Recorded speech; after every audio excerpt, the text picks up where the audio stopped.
এই হারামজাদা এখানে কি করছে? আমার অফিসের ফার্স্ট ডে, সারা 20 মিনিট লেট হয়ে গেছে কাজ করতে।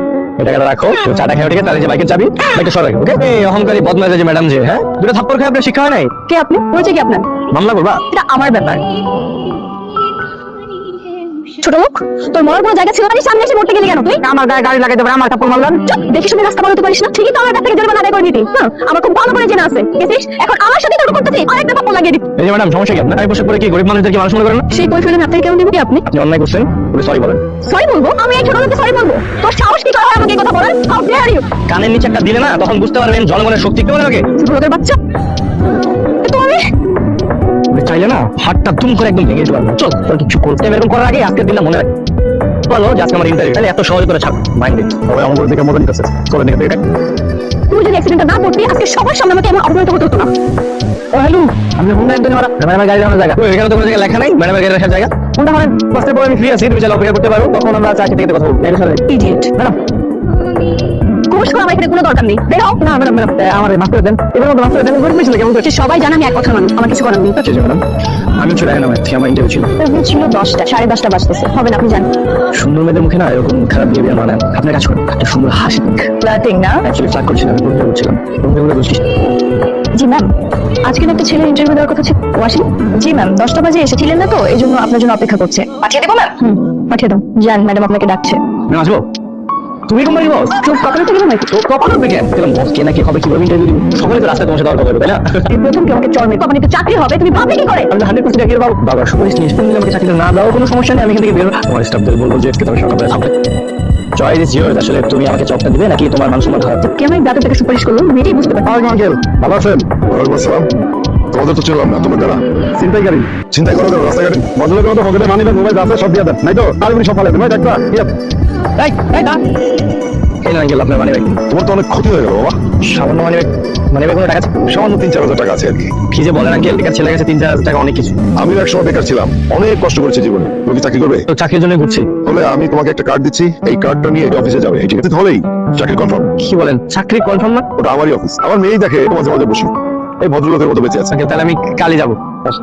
সালাম। তুমি কিন্তু চাকরি পাচ্ছ শুধু আমার বাবার সুপারিশে। এই কোম্পানিতে চাকরি কন্টিনিউ করতে হলে রুলস মেইনটেইন করতে হবে। আচ্ছা, ঠিক আছে, বলেন রোজগুলো একটু শুনুন। তুমি 15 দিনের বেতন কাটা। যদি 10টায় আসতে লেট হয় আমি কেন অফিস যাবো? আমি বাসায় থাকবো। যদি বিনা ছুটিতে একদিন অফিসে না আসো, তোমার 15 সপ্তাহের বেতন কাটা যাবে। বাপরে বাপ। আর কিছু? আপাতত আর কিছু না, বাকি সবকিছু তোমাকে কোলে বুঝিয়ে দেবে। Thank you so much. এমনি আমি তোকে চাকরি দুটো থাকতো, আমি কিভাবে সুদে আসলে বুঝিয়ে দেবো, তারপর তোকে পিছনে লাথি দিয়ে এখান থেকে বের করে পুরো চাকরি যখন পাইছো তো একটা বিয়া যখন যায়। এই চাকরি ঠিক না দিতে তার নাই কোনো ঠিক। আর তুমি আমি মাথার মধ্যে আমার বোঝা দেবে। বিয়ের সাথে কি জীবনে করবি না? সুন্দর করে সংসার শুরু করলে আমি নিশ্চিন্ত হয়ে আমার মুক্তি। সময় হোক, সময় ঢুকে আমাকে ডেকেছো? আমাকে দেখেছো মানে কি? আমি তোমার কোম্পানির, সুতরাং আমাকে তুমি না করে আপনি করে বলবে। জি বস। কয়টা বাজে এখন? আপনার সাথে ঘুরে আসেন, আপনি সময়টা দেখতে পারেন না? আমি তোমাকে এখানে জামাই আদর করার জন্য ডেকে আনিনি। 15 মিনিট লেট করেছো, আজকের দিনে বেতনটা কাটা যাবে।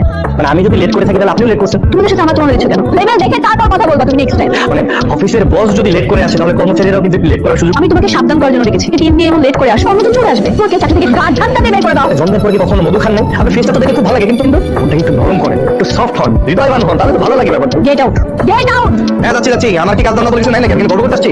মুখে মুখে তর্ক না? আমি গরম নাকি নো? বেশি খারাপ লাগছে? শেফ, আরে না কি হয়েছে? শেফ হঠাৎ করে অসুস্থ হয়ে পড়ছে। হসপিটালে যাইতে হবে, অ্যাম্বুলেন্স আমাকে করে দেবে না কি? বলবো না কথা তাই না?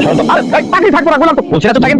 গাড়ি বের করো। গাড়ি কোথায়? জিজ্ঞেস করছি গাড়ি কোথায়? অফিসের স্টাফ একজন অসুস্থ হয়ে গেছে, আপনার গাড়ি করে ওই স্টাফকে হাসপাতালে নিয়ে গেছে, নতুন ছেলেটা।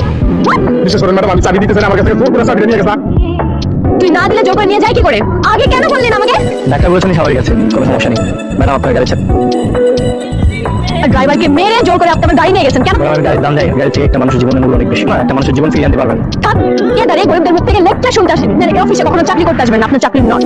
আপনি আমাকে থাপ্পড় মেরেছেন, আমি মেনে নিলাম। আপনার এটা উচিত ছিল তাকে চিকিৎসা দাও, জীবনের মূল্য নেই। আমরা যদি কেউ হঠাৎ অসুস্থ হয়ে যায়, আপনি কিরকম অমানুষের মতো আচরণ করবেন? সে চাকরি করাচ্ছে না করে অনেক ভালো, তাহলে আমরা কেউ আর কালকে থেকে চাকরি করতে আসবো না। হ্যাঁ আমরা কেউ কি করবো? স্টাফদের সামনে হিরো হতে পারেন, কিন্তু আপনি তা করেন। আপনি অহংকার দেখিয়ে ওদের সামনে বিলেন হয়ে গেছে। একটা কথা মনে রাখবেন, ভালো হয়েছে আমরা সবাই কাজ করি, কাজে মনোযোগ দিই। আরে বাবা মাথা ঠান্ডা কর, আমি তো প্রতিশোধ নিতে পারবি না। তুমি চুপ করতো বাবা, সব দোষ তোমার, সব তোমার জন্যই হয়েছে। তাহলে আজকে এমন দিন দেখতে হতো, আমাকে সবার সামনে অপমান করতে পারতো না? সমাধানও কিন্তু আছে, প্রতিশোধ নেই। সেইটাই তো আমি কি করে নেব ভেবেই পাচ্ছি না, মাথায় আসছে না আমার। তুই ওকে গোলাম বানিয়ে তুই ওকে বিয়ে করে ফেল, তুই ইচ্ছে মতো শাস্তি দিতে পারবি। আরে ক্রেজি বাবা, তোমার মেয়ে ওই ছোট লোককে বিয়ে করবে, মানুষ আমাকে হাসাহাসি করবে। কাউকে জানানোর দরকার নেই তো, প্রথম থেকে খুব পছন্দ, ওকে বিয়ে করতে চাস, কাজী অফিসে রাজি হয়ে যাবে। বিয়ে করতে হবে?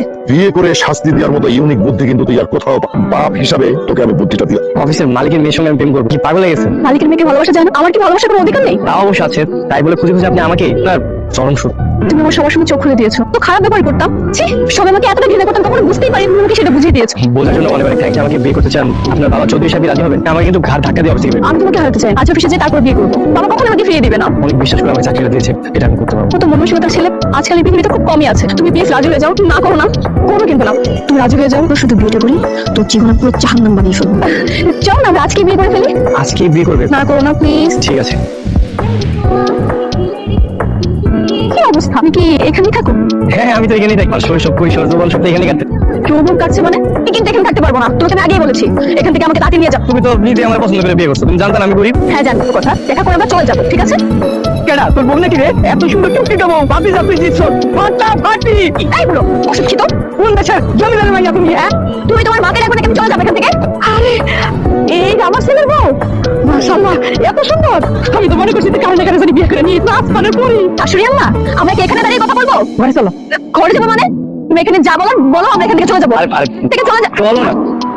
এমন নোংরা পরিবেশে মানুষ থাকে নাকি? কোথায় যাওয়ার কথা কইতাছো বৌমা? হ্যাঁ সবাই দেই বাবার বাসায়, এক মুহূর্ত থাকবো না। আস্তে কথা বল। আসতে না আসতেই তুমি এখানে ঝগড়া শুরু করেছো। বড় লোকের মাইয়া, তাতে আমার কিছু যায় আসে না, এই বাড়িতেই থাকবে, সেইভাবেই তার চলতে অসম্ভব। জাস্ট একটা রাত একটু বসে থাকো, তোমার মাথা ঠান্ডা হয়ে গেলে।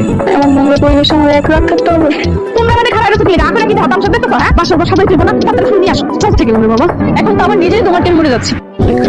না চেয়ার খুঁজতেছিলাম, আসলে এই রুমের দরজা নাই তো, এই পর্দার সামনে চেয়ারটা রাখলে কিন্তু না ঢুকে। এই রুমের দরজা নাই, আর মায়ের পাশে রুমে থাকে। তুমি আমাকে এই রুমে নিয়ে আসছো বাসর করার জন্য? ডোন্ট টাচ মি, তোমরা আমাকে টাচ করার কোনো চেষ্টা করবে না। খুশি বলে এই না যে যাইতে তাই করতে দিব। দুজনের স্বামী স্ত্রী তো নর্মাল স্বাভাবিক। একদম ভুলে করে দিব। বাবা তুমি তুমি দেখি বাসর করে পিস্তল নিয়েছো, তুমি তো সাংঘাতিক নিয়ে দেখ। তুমি এখানে ঘুমাস নাই? একটু ছাগলটা তো ঘরে কোনায় বাইরে রেখেছে, কোনায় বাইরে রেখেছে। আমার রুমে থাকবো মানে? বাসর করে কেন ছাগল নিয়ে ঘুমাবো? অনেক সুর বাইরে গেছে, কাল তো চুরি করে নিয়ে যাবো, কোনায় বাইরে রেখে যেতেছি, কোনো সমস্যা হবে না, তোমরা তো খাবেই থাকবা। আমার মাকে এখনই বলে ছাগল রেখে দিয়ে বের হতে, আমার তো এখনই ভুল পাচ্ছে, তাড়াতাড়ি বলে বের হতে। ওরা আমি আমার রুমেই বান্ধি, ছোট আমি কিছু করার নাই। হ্যালো, আমি কালকে সকালে বাইরে চলে যাবো। মজা তো সকালে সকালে ঘুমে যায়, ঘুমাবো না ঘুম। রায়হান আজ আসলে লেট হয়ে যাচ্ছে, আজও লেট। সি সি সি সি, এসব কি কাপড় সাপড় কিনছো? ছোট ছোট কাপড়। হ্যাঁ আরে এখন তুমি এসব কাপড় কিনছো? প্রথম দেখলাম বলে কি করবো, জুতা বাইরে বোতালি, এটাই তো ডিজাইন। বস্তি ছোট লোকরা আমাকে কি বলবে না বলবে না, বুঝছো? আমি যা কথা এটা হলো, যাও এইসব শার্ট প্যান্ট খুলে শাড়ি পরো। বস্তিতে থাকার জন্য আপনার পায়ে ধরে আমি বসে আছি, আমার সাথে রায়হান যাচ্ছে। আমি না কত সাহস করো না? হ্যাঁ রেখা কি হচ্ছে, তুমি মার সাথে এরকম খারাপ উঠে গেল? তুই বলো তোর শ্বশুর বাড়িতে যায় থাকবি? হ্যাঁ আমি ঘর জামাই থাকবো। আমি বলেছি ওর সাথে আমার বাবা বাড়িতে থাকবে, থাকতে না চাইলে চলে যাও। তোমার আগে থাকতে বলছে কে? দেখছস কাউকে নজরে পড়েনি নাকি? আপনাকে এখন থেকে কি ডাকবো, রায়হান ভাই নাকি ম্যামের হাজবেন্ড দেখে স্যার বলে রাখতে হবে? এখানে আছেন? উনি তো চিটাগাং গেছেন, টিভি পড়া এসে জানি কি না করেন। আজকে গল্পকরা হচ্ছে এখানে, তাই না? বলি তোমার কাজ নেই এখানে? সরি ম্যাম, তুমি তোমার সাথে বাইরে চলো, কথা আছে। এর বিয়েতে কত টাকা দাবিন করেছিলাম তোমার মনে আছে? 10 লাখ টাকা। বিয়ের আগে বলেছিলাম যে বিয়ের পর আমি আমার বাবার বাড়িতে, তো সেই বস্তিতে রেখেছো কেন? তোমার জন্য আমার মাকে আমি ফেলে দিব? গতকালকে তোমাকে বিয়ে করে আজকে আমার মাকে ফেলে আমি তোমার সাথে চলে যাবো? বাহ বাহ। তো ছেলে আমার কাজের খরচ জগতে রাখে না, সেখানে আমি তোমাকে বিয়ে করেছিলাম মানে একজন কর্মকর্তা। আমার বাবার সুপারিশে, তাহলে আমি তোমাকে ডিভোর্স দেবো। কাবিনের সেই 10 লাখ টাকা তোমাকেও দিতে হবে। আমি তো তোমাকে ছাড়বোই না। কি বুঝছো? ঠিক আছে দাও দাও দাও, শুনুন মাকে নিয়ে তোমার বাড়িতে চলে যাই। তো আমার রাজি হবে না, এটাই কিন্তু শেষ বার। হ্যাঁ ঠিক আছে, চলো দেখা যায়। ও বৌমা, ও বৌমা, আর কত ঘুমাইবা? হ্যালো, কথা কানে যায় না? ও বৌমা, বৌমা, আজ কোন জায়গা থেকে এই নর্দমে ধরে নিয়ে সামলাই যান? কি হয়েছে? সকালবেলা তো চিৎকার চেঁচামেচি কেন করছেন আপনি? খাওয়া দাওয়া কিছু লাগবে না? দাও হাত মুখ দিয়া নাস্তা বানাই দেবো। 4-4টা কাজের লোক রাখা আছে, সেই যে আমি নাস্তা বানাবো? অনেক বড় ভুল করেছি। বাবার কথা শোনা এখানে দিয়ে একদম পুরো শেষ হয়ে যাচ্ছে। বস্তিতে এসে এই দাঁড়াও, তুমি থাকো তোমার মাকে নিয়ে। কইছিলাম সকিনারে বিয়ে কর, আমার কথা তো তখন শুনলি। আসসালামু আলাইকুম আঙ্কেল। ওয়ালাইকুম আসসালাম। রেখা তো রাগ করে বেরিয়ে গেছে, নাহলে বাসা দিয়ে যাবো। চলে আসো, ঠিক আছে? ঠিক আছে, ট্রেন নাম্বার প্লিজ রাগ করো না তুমি। রায়হান আর রেখা দিয়ে দিয়েছি, এই জন্য তো কাউকে কিচ্ছু বলিনি। নাও, কিন্তু সত্যি কি তুমি আমাকে এত ভালোবাসো বাবু? তোমার মেয়ে চলে আসে তাহলে? তো তোমাকে বিয়ে করবো। অন্য মেয়ের সাথে এখানে বসে বসে করতে করছো? আমরা মানুষের মুখে মা ডাক একদমই মানায় না। তুমি এত অন্যায় করতে পারলে আমি যাবো রায়হানের কাছে, রায়হানের কাছে। মা শোন, বাহা আমার সব শেষ হয়ে গেছে।